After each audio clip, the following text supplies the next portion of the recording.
ng mga nakolektang basura sa Manila Bay ay ito ang lugar sa unang taong pag-aaral ng Eco-Waste Coalition. Nasinsira.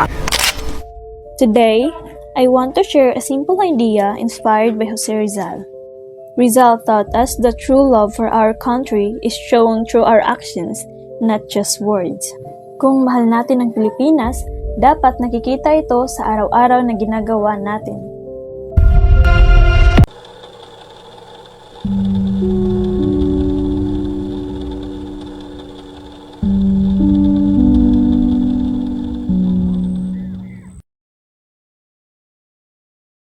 Hanggang ngayon, maraming problema sa ating komunidad.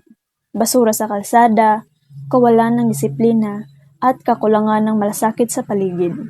Mukhang maliit lang ang mga ito, pero kapag pinabayaan, nagiging malaking problema para sa lahat.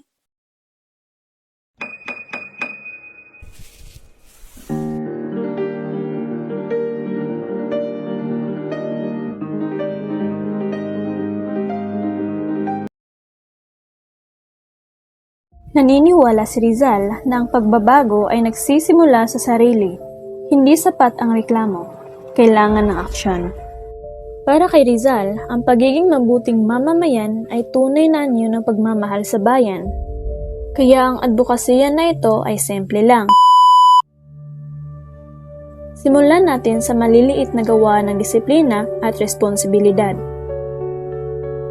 Itapon ang basura sa tamang lugar. Sumunod sa mga patakaran ng komunidad. Makilahok sa clean-up drives.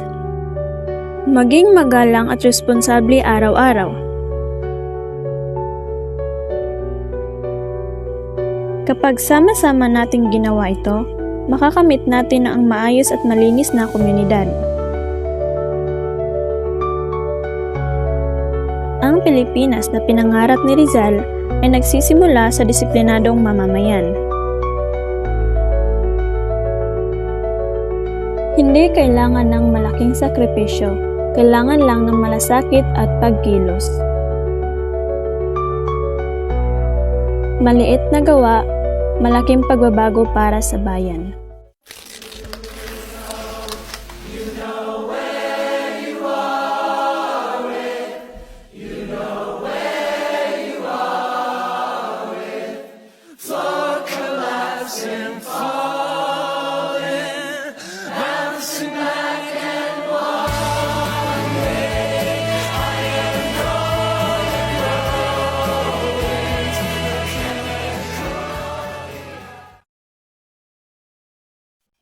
Hihi.